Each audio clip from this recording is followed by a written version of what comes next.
Hey, you guys, welcome to the Next Level Confident podcast. I want to tell you about the awesome guest that I have on today. When you ask a brand storyteller how she defines her personal brand, and she says, approachable badass, you know you're in for a great story. Melanie Spring is our guest today, and she is an international keynote speaker, dynamic MC, and corporate trainer. She and her crew travel the world creating branded experiences for humans like you to find your stories, build your confidence, and amplify your voices. Melanie, welcome to the podcast. Thank you for having me. Yes, you're welcome. I'm pumped to be here. Okay, so you guys, you'll want to head over to her website, which is Melanie, Melanie, Spring, just like it sounds, .com. And you can find her on any of the social media platforms at Melanie Spring. And she also has a really awesome webinar that I would really suggest, especially given how virtual our world is today. It's called How to Not Be Weird on Zoom. Which is perfect because sometimes I get really weird on Zoom and I'm on screens a lot. So you can head over to her website. You'll find that webinar. It's $19 and we're actually going to include a 50% off discount code for you. So it'll be $9 to learn how to not be weird on Zoom. And you'll find those in the show notes.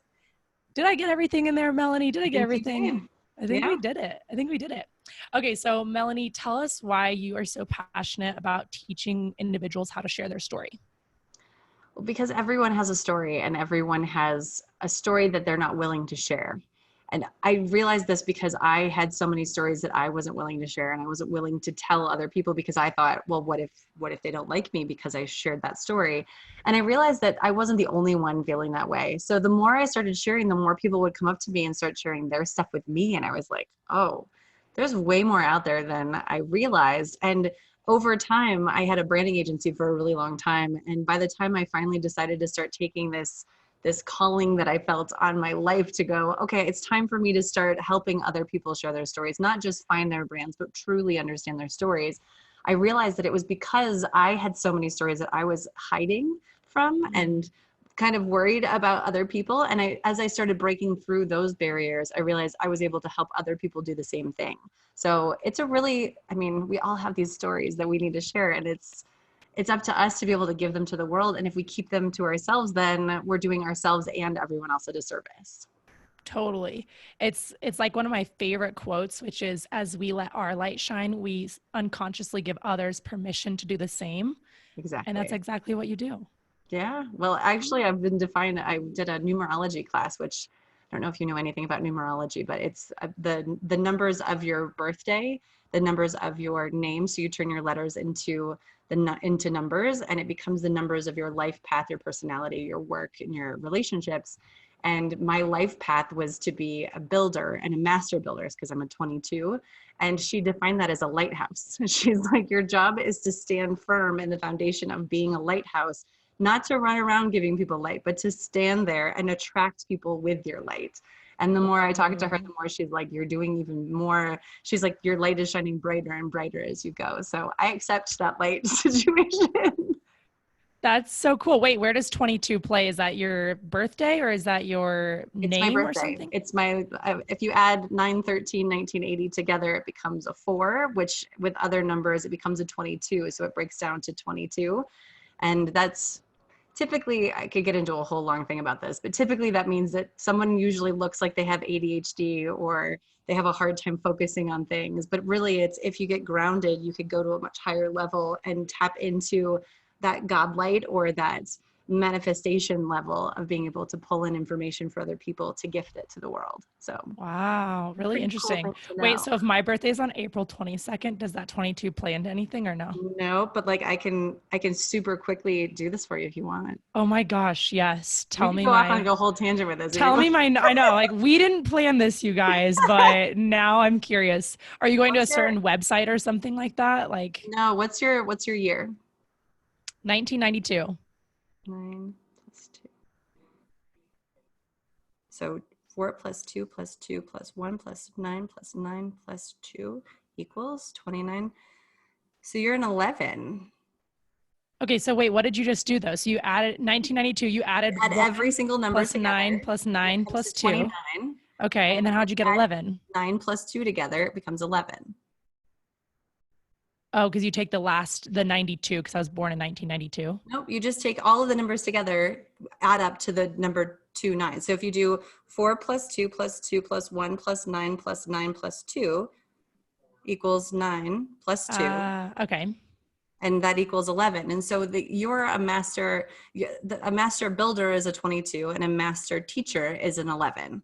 So it's your job to be able to bring information to the world that they haven't heard before, or being able to tap into other people to be able to help them teach themselves. So a 2 is a teacher, and an 11 is the breakdown of a 2. So interesting. I get that.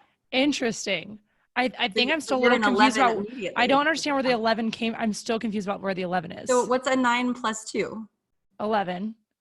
That's where you're just taking like if someone was born in 89, you would add 8 plus 9. It's not the 8 and 9. It's all of your numbers for your entire birthday. So 4 plus 2 plus 2 plus 1 plus 9 plus 9 plus 2 equals 29. And 9 plus 2, you have to get it all the way down to one number. Oh, I see. 29. And then you take the 29 and go 2 plus 9. Got it. Okay. Exactly. It just clicked for me. It's okay. I still don't get.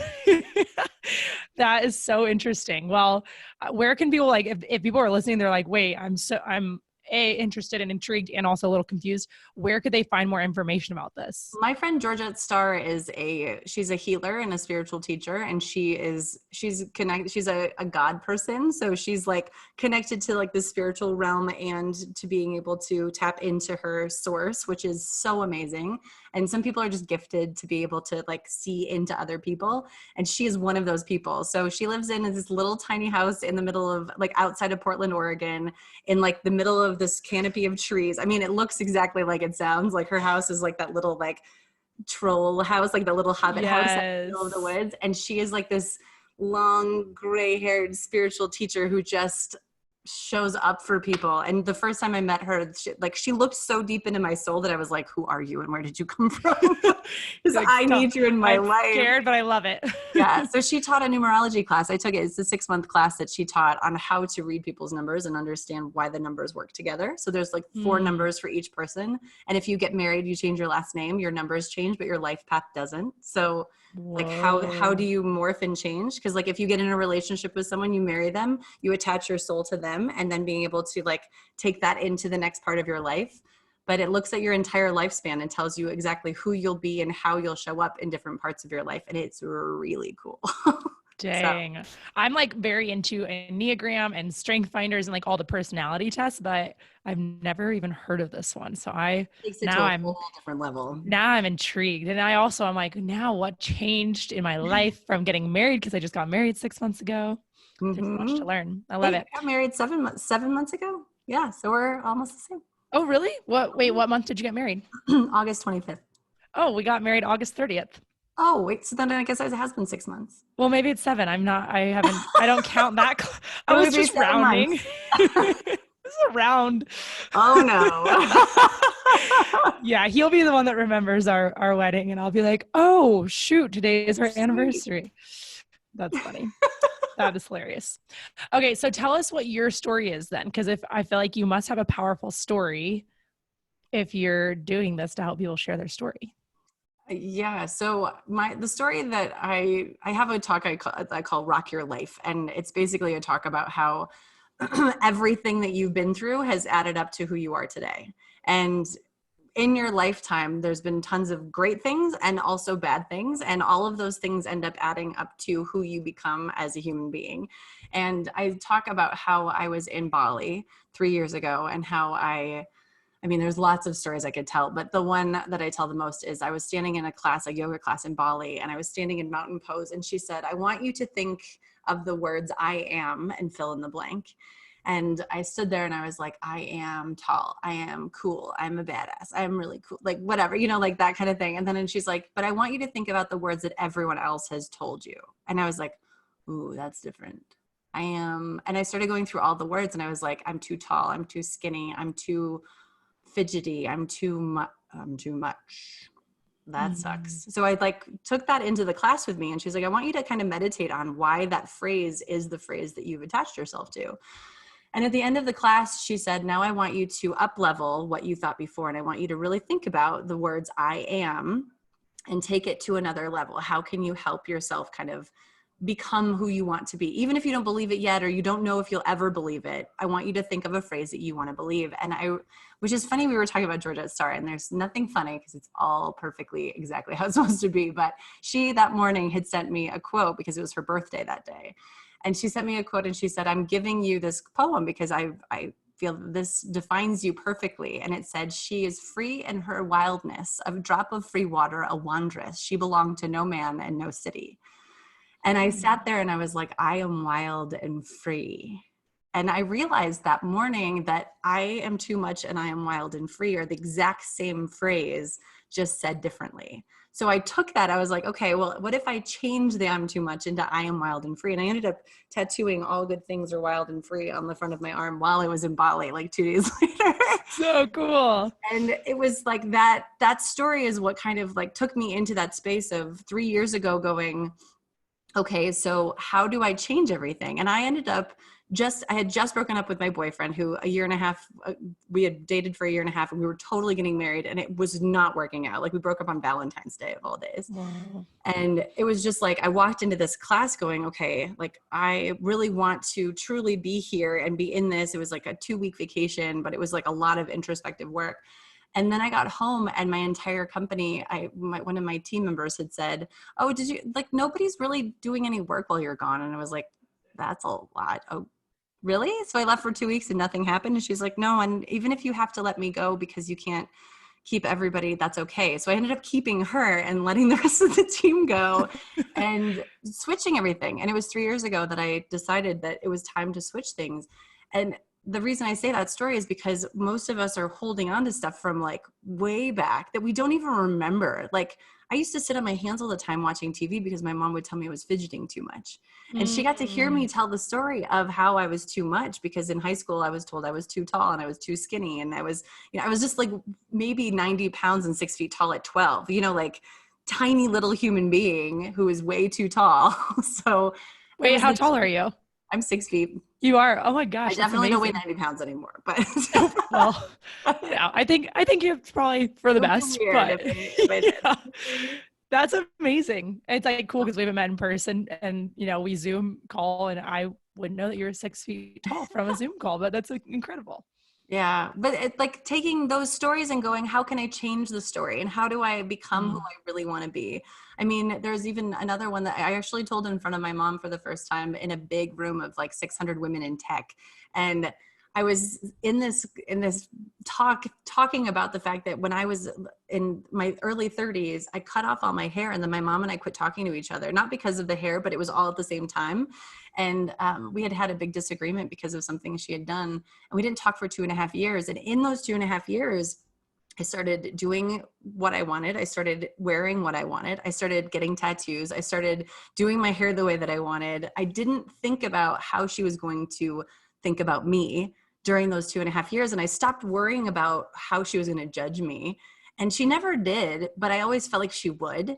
And so like I stopped worrying about what she thought and I started becoming who I really was. So when we finally started talking again, she's like, that I love you exactly as you are. And I'm like, whoa. That's a lot because I had put all that like judgment on her for so long. Whoa. And I finally started becoming myself and going, I've been waiting to become myself because I thought she wouldn't like it. And so those stories started coming out and I was like, okay, there's a lot more here to dig into. And I realized that most of us are holding on to these and we're not even working through them. So how can we make sure that we like really talk through them and work through them and grow from them? And sorry, Denver is like the worst at my nose. You're good. But being able to you're like in the middle of talking, like, okay, we're good. And we continue. That's how authentic you are. It's amazing. But how can we take these stories and grow from them and also teach other people like this is why I am the way that I am? Because years ago people would tell me, well, your life is so perfect and you figured out how to do all these amazing things and you're such a badass and you're so cool and whatever. And I'm like, dude, I lost my house when the market crashed right after I got divorced. And I like lived in my office for 1.5 years. And I started talking about all these things and people are like, oh, wow, you have been through a lot. Huh, interesting. So yeah, there's a lot that needs to like, if you start sharing your story, you start sharing who you are, then people start going, oh, so you're a real person. You're not weird. Yeah. Like, And just like we talked about at the beginning, it's like, as you are sharing your story right now, I am connecting dots in my own story. And that's what's so powerful, because I moved to California almost 4 years ago. And, you know, similar things where I had put things upon my parents where I'm like, they want me to be like this. They expect me to be like this. And when I moved to California, it's like I was far enough away because they live here in Colorado. I kind of recreated myself in a way.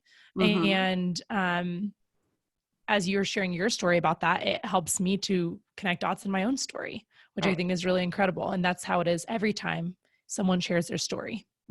Exactly. Yeah. My husband is being super loud in the other room, and I was texting him to tell him to be quiet. Hold on 2 seconds. I can't hear him, but you're good.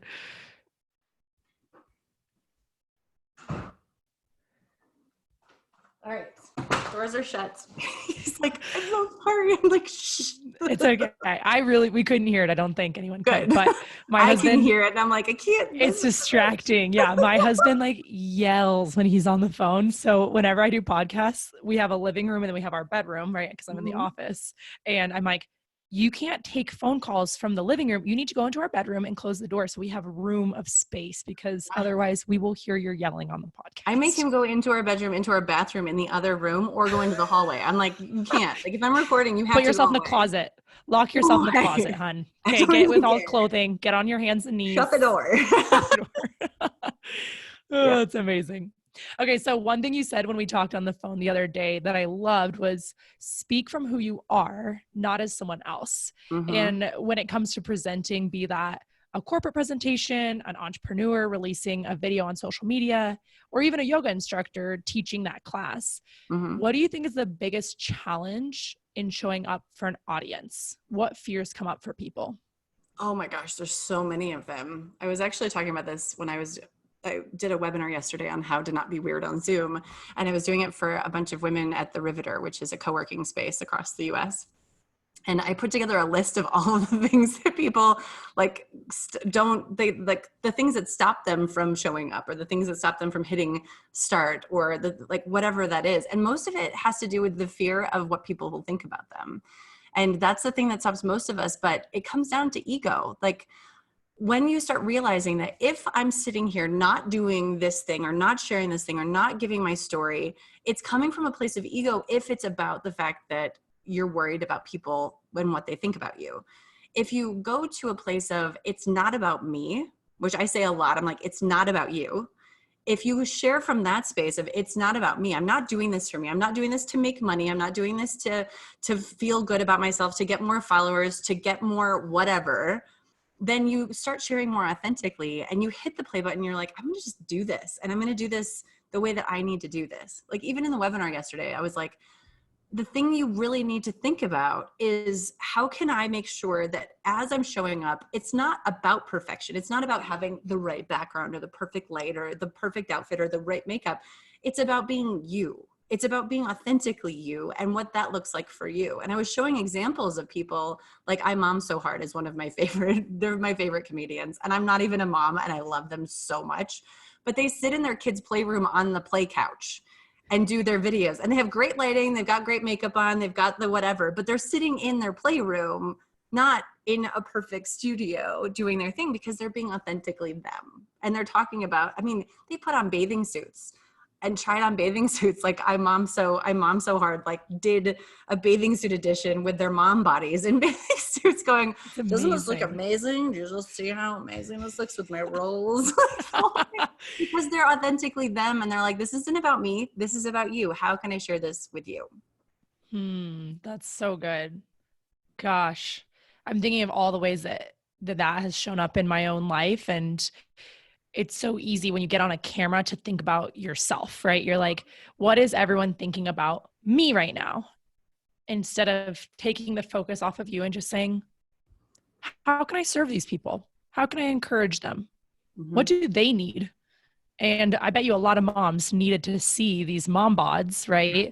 that that are so, imperfect, and they're so confident, Mm-hmm. even in their, even in the bathing suit, even in, I mean, I haven't seen it, but even in their imperfection, they're not a Victoria's Secret model looking all perfect and amazing. Yep. And another thing I thought of is Rachel Hollis. There's a time that she was recording a podcast and she was like, my kids are all playing outside. I needed a quiet space. So I'm literally in one of my kids' bedrooms on my iPhone recording this podcast. Yeah. And it's funny because I've talked to numerous people who want to start a podcast, and they are like, okay, so like, what equipment do you use? What, this do you have? And I have a little bit of that stuff, but I knew that if I obsessed over every little piece of the perfection of my podcast, that I would never do it because it'd be too scary. And so I just had to be like, okay, I got this cheap $30 microphone. Mm-hmm. I got, I have Zoom. I pay $14.99 a month to be able to do this. Yeah. And otherwise I just release podcasts,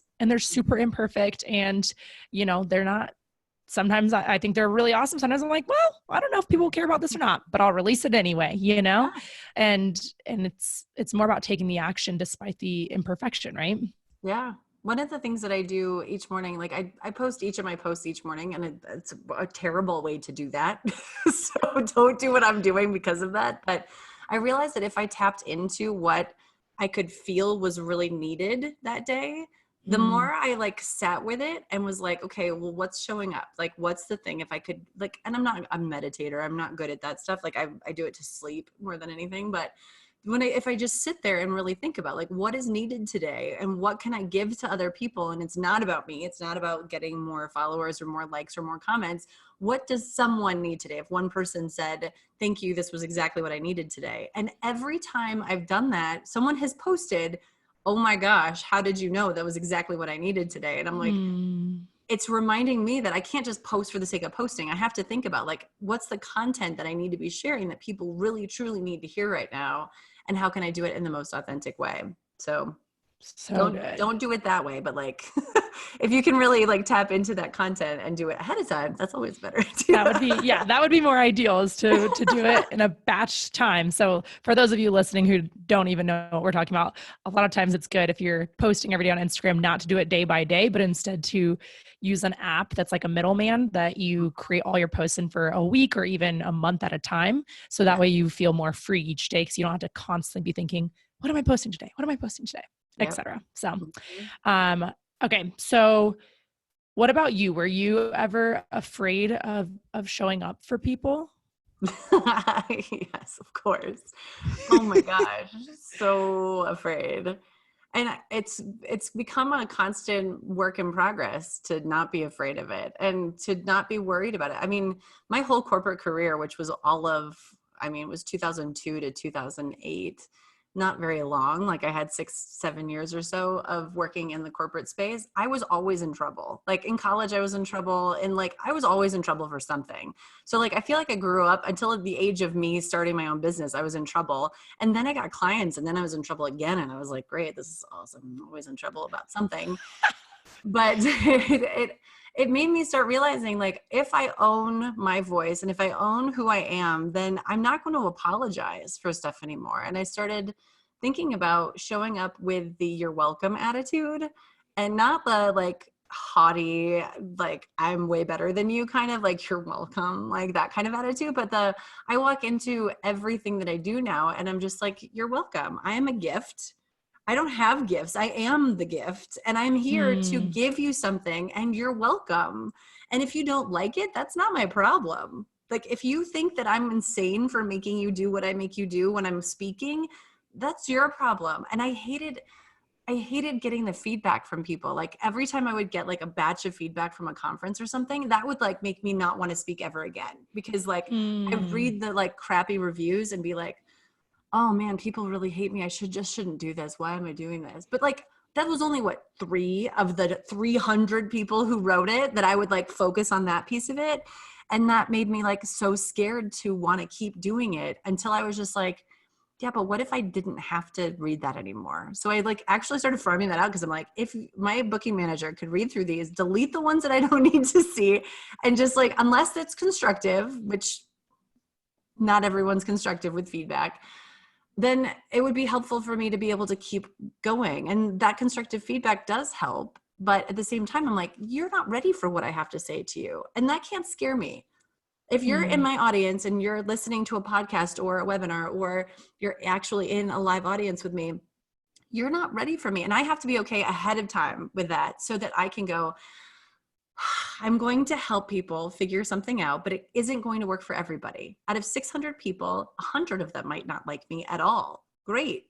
Maybe half of them, I don't know. But if I can change some people to think differently about how they want to change their lives, then I'm doing what I'm supposed to be doing. And it's not about me. So over time, it started getting me into that space of like, I can let this go and not be scared about it anymore.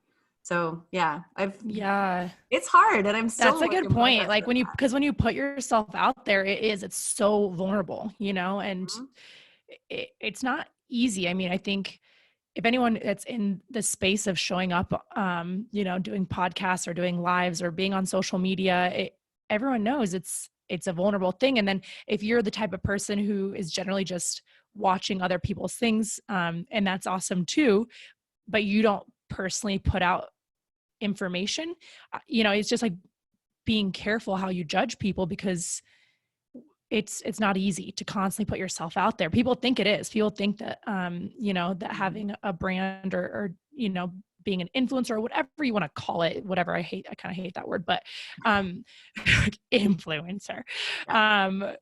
But it's just not easy always putting yourself out there. I mean, like I said, there are times even on this podcast where I'm like, I use the word like too much. I do this too much. I'm so imperfect, and that's okay. And you can't please everyone. Some people will listen and love it. Some people will think it's stupid or worthless, or maybe they're not ready for it, or maybe they just like someone else better and someone else resonates with them more. And that's okay. Because I believe in abundance, and because I believe I'm a gift and you're a gift, and Tony Robbins is a gift, and Rachel Hollis is a gift, whatever. Everyone is a gift in their own way, and different people's messages will land differently with different people. And I get to believe that the right people will hear my message. The right people will hear your message. And it's just having the abundance towards that. Yep. Yeah. Not everyone's not for everybody. Like Tony Robbins is not for everybody. Yeah. Like Rachel Hollis is not for everybody, but we have messages that we have to share, and the right people will be there. And I mean, going back to even branding and who we are as a personal brand or a business brand or whatever we're showing up as, it's your job to make people love you or hate you, not kind of like you-ish. Like your job is to like, remember when Nike did the whole thing with Kaepernick, I think is how you say his last name. They did this whole campaign about like getting down on your knee, and it divided the nation, people were like buying Nikes to burn them. And other people were like, I'm only buying Nikes now. So it's like, you want people to love you or hate you. Their stock and their like business went through the roof when they did that. And people were like, oh, they're just shooting themselves in the foot. There are other people who are shooting themselves in the foot by doing stupid things. Like when Corona put out an ad about coronavirus, and then everyone stopped buying Corona because like, are you kidding me? Like, who's in your PR department? Like, you don't want people to hate you that way, but like, you want people to love you or not like you because maybe you're too much for them right now. And that's good. Like you want to be too much for some people, but you don't want to be ish for everybody. You don't want to be like in the middle, kind of like paddling around, like it's fine, everything's fine. Like I'm just going to go with what everybody likes. Nobody likes that. Nobody does. Yeah, it's that, and that's a great place to get stuck in for being mediocre, right? Because you don't want to be hated, and then you also might not ever be loved by men. You're just lukewarm. You're just right in the middle, just chilling, and it doesn't feel as good. And you're never usually authentically yourself, right? That you're not authentic in that moment because you're just trying to please everyone instead of saying, I'm going to be 100% myself. If people like it, awesome. If people hate it, that's cool too. I'm going to be me. That's what I'm going to do. I actually wanted to read you this. A friend of mine yesterday texted me because we do some work every year on, it's a women's group that I go to in Isla Mujeres in Mexico. And one of the things that I put in my list of things, I had written I'll pull it off. I created a little, not a vision board, but like a board that said courageously humble confidence. And this is the tiger or the lion that I have on my arm. I actually have this right here. Yeah. And inside of it, I had put loving others enough to let go of what they think. Like that was a big part of what I was Mm. writing. And one of the things that I said out loud was, and she sent me this yesterday. She said I needed to read through my notes. She said, be confident that what others think of me doesn't matter because I matter. And I was like, Mm. that's really where it comes to, is like, you have to love other people enough not to care what they think about you, because you're loving them enough to share you with them. And when you share you with them, they might not like it at that moment, but it might come back to them later. I mean, this was like 3 months ago that I said that, and she just went back through her notes, and she didn't dislike it at the time, but it made her, like, it hit her now much more than it hit her when I said it. And I have people 3 years, 4 years later going, hey, you spoke at that one conference, and I don't know if you know this, but you changed everything for me. And I'm like, really? Mm. Like, how did I, like, I didn't hear anything about that then, but how could I make sure that I continue saying what I need to say, because people need to hear it. And I might never know who actually heard it or what I said really helped. But if I keep sharing, then I know that I'm doing what I'm supposed to be doing.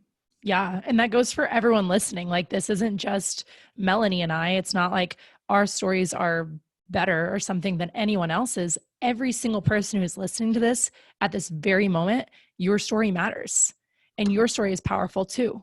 And there's no reason for you to be hearing, I think sometimes we have a scarcity mindset, right? So people could be listening to this and thinking, okay, here's two girls who are, speakers and whatever. They have these brands and these businesses. They're doing all this cool stuff, but me, like, I don't matter, So what would you say to that type of person who feels like they have a boring story and they're not that special? What would you say to that person who is convinced that their story will never matter? Well, so I have 2 stickers for that person. So one sticker says, you are right where you're supposed to be. And the other one says, you are loved, you are beautiful, you are enough.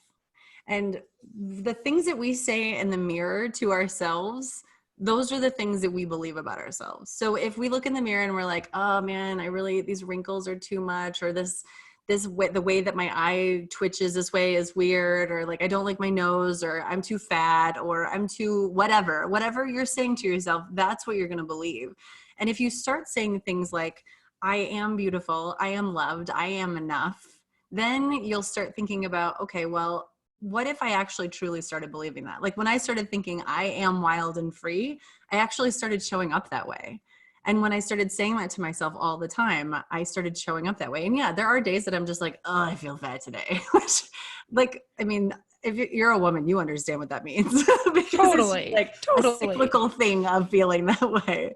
But at the same time, the more you say the positive things to yourself, and it's not just like, oh, I'm just saying positive affirmations, but it goes all the way back to, what's his name? The guy who did, oh my gosh, I'm going to forget his name right now. He wrote a check to himself for $1 million and then cashed it. Jim Carrey. Yeah. Jim Carrey, right? Yeah. So he wrote a check to himself for $1 million. So recently, I actually, at the beginning of this year, which is really tough, I wrote a check to myself on date. I think I dated it 12/31/2020, and I put it under the glass of my desk. So that every day I looked at it, it's for $25,000, and it's a bonus that I want to give myself at the end of this year as a thank you for rocking the heck out of it. And I put a little note that said, great job, Melanie, on the bottom of it. And I put a little heart on it. And I've been looking at it every single day. And it reminds me that, like, this is what I'm working toward. It's not the money, because I'll probably donate most of it, but like, I want to know that I'm working towards something. And it's that positive reminder that I need to go, I am doing what I need to be doing, and I'm going to be writing myself that check. So it's not just about the I am beautiful, I'm loved, I am enough, but I am enough, and I am more than enough, and I am wild and free, and I can do what I need to do, and I'm right where I'm supposed to be, even, as you know, in this space of really weird, everyone's working from home and doing whatever they're doing. Like, it's a hard space to be, but the more you say that, the more you're going to believe that it is true. Yeah. And I think you're really hitting the nail on the head for so many people on this. I'm too much and not enough at the same time. And so many of my one-on-one life coaching clients say that to me. They're like, especially for, I would say, dating and marriage and things like that with significant other. It's like, that was my story for so long. I remember even having people tell me, just like you said, they'd be like, Janelle, you're a lot. Like whatever guy decides to marry you, like he better be able to keep up with your like a I heard that lotness all or the whatever, time. all your, your huge personality, And I remember They're saying thinking, it to be nice, but they're not being nice about it at all. no, they're like, I don't know what they were trying to say, but all I took it was negative for the longest time. I was like, I would even repeat it. I would repeat it as if it was true. I'd be like, I would tell people the same thing. I'd be like, yeah, whoever marries me, like he's definitely gonna have to be able to put up with a lot because I'm a lot. That was like my story, Yeah. And as I have begun doing this work, and that's why I think it's so powerful, it's people can see some of these conversations as woo woo or whatever, but truly retraining your brain, there's nothing woo woo about it. No. And as your life begins changing, as you begin to truly see what you're capable of and what you're worthy, where your worthiness comes from, it changes everything in your life. Because instead of always scraping by to become smart or to become enough or to become less so that you aren't so much or whatever, you're trying to become all these things, but you already have everything inside of you. Mm-hmm. You already are exactly who you're meant to be. You just get to show that to everyone instead of trying to prove that you're smart or prove that you're something that you already are. You're already smart right Yep. now. You don't need to become smart. You don't need to become something, And you right? have all the answers inside of you right now, but most of us don't take the time to listen and actually ask ourselves and go, okay, let's wait and listen to hear what the actual answer is. I actually want to go back to when I was telling you about Bali, when this reminds me of going, like, it's a whole other story with this, but when I was in Bali, I actually had just broken up with my boyfriend. Then I went home and like killed my business. And I wrote a vision for myself for 5 years from that date. And I wrote this vision and I actually created a workbook because I wrote it and then I shared it and people were like, can I write that? And I was like, okay. So I wrote a visualization and the workbook to go with this. And I'll send you the link for it so you can share it. But Perfect. it's basically like I sat down and said, where am I sitting? What am I feeling? What am I doing? And I started visualizing. I was sitting in the mountains and I was sitting in a cozy chair with my dog and I was taking 6 months off. And my husband, I didn't have a boyfriend at the time. My husband and our kid were in the kitchen and our cook was coming over to like prepared food for the week. And we were going on vacation soon. It was like all this stuff. I painted this huge picture of what my life looked like. And I lived in DC at the time. I didn't have a boyfriend. There was I had none of those things. And 6 months later, I meet a guy who ends up pursuing me, who ends up 3 months after we met, I moved to Denver. So I live in the mountains. And I started all of the things that I wanted, I got within the next 9 months, not 5 years, 9 months. And now we're married and we're planning on building a house in the mountains. We're working on all these different, like all this stuff that like, okay, this is crazy. And I was sitting in my chair in my living room the other day going, I have the cozy dog sitting next to me on the cozy blanket in the cozy house, looking at the mountains. Like I have the husband who cooks me dinner. I don't need a chef because he cooks me dinner. Like I have all of these things that I wanted. So if you put your mind to what it is that you want and you start picturing it, you'll get it. So it's not something that's like woo-woo at all. It's about manifestation. It's about putting that out there, making a plan, and then working on it every single day. And it shows up way faster than you think. You can plan 5 years out from now, but God always has different plans. So Yeah, so good. Yeah, God is good and he's at work doing crazy things. And you just, anyone listening, like you get to take the first step. You get to let yourself dream. That's the first step, because if you've stopped yourself from dreaming, that's a problem. So yep. dream big and then dream even bigger than that big dream. And then after that, take some kind of action, even if it's little, even if it's a little baby action, because those little tiny steps of faith, God can make them so much bigger. He can really amplify them. Well, like creating that vision. And then my next step was purely just saying, I have to have an open heart to this, because that's my heart had closed up because of how much I had suffered with years of like heartbreak. Years. I mean, it took me 15 years to find, between my first husband and my second, 15 years went by and lots of boyfriends and lots of heartbreak and lots of awful stuff. But realizing that I had to really be open to it. It was me that had to do it. It wasn't about like, oh, I have to be in the right place at the right time. It was, I have to be open to what happens. My husband is 11 years younger than me. That's not exactly what I planned, but Really? Oh, I'm that's very happy awesome. about that. So I mean, I don't know how old you are, but you're beautiful and you look young. And so I think he's doing really good.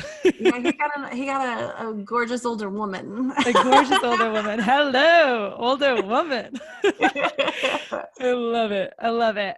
Okay, so just a couple last questions for you, and we're going to wrap it up here, you guys. So one thing that I love is that both Melanie and I have built a brand around confidence. So why do you think that confidence is so important?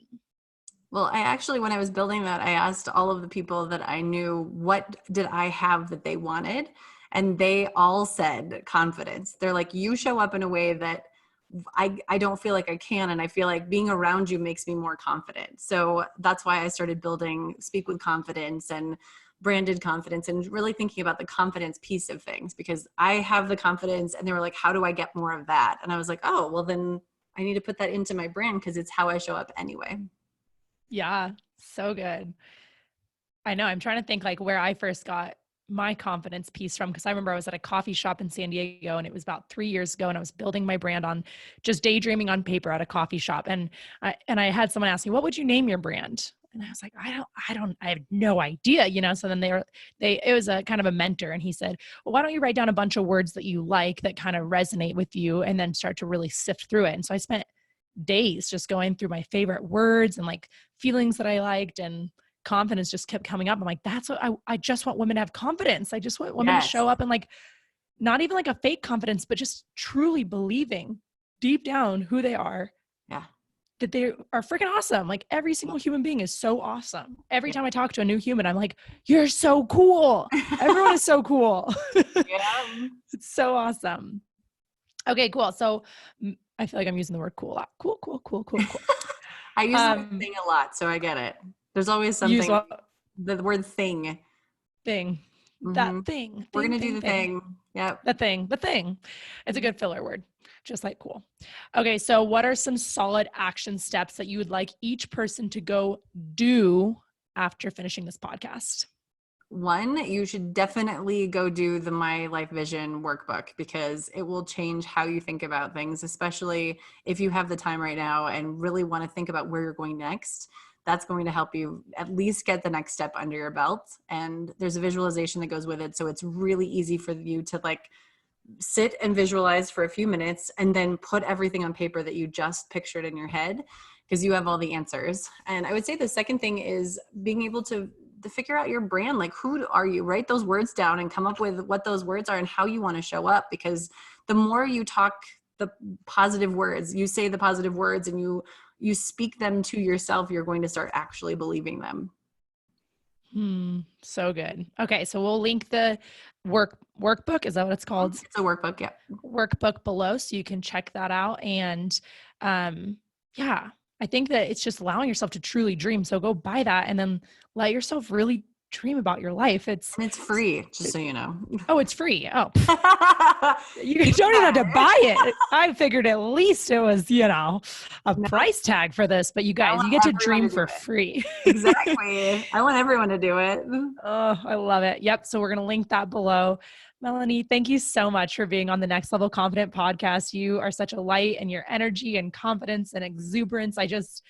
I feel so energetic right now. And I know everyone listening feels the same way, that they're like, I could go conquer anything. Yay. So everyone listening, take that energy right now and do something with it. Don't just take the inspiration and get on Instagram and start scrolling again. Yes, exactly. To get off Instagram right now. Exactly. Go do something with this energy you have. Amazing. So you guys go to Melanie's website. It is melaniespring.com, and all the stuff that she has talked about today that she offers is linked below. So you can check those out. Melanie, have an awesome rest of your day. Thanks, you for being here. Thanks, you too.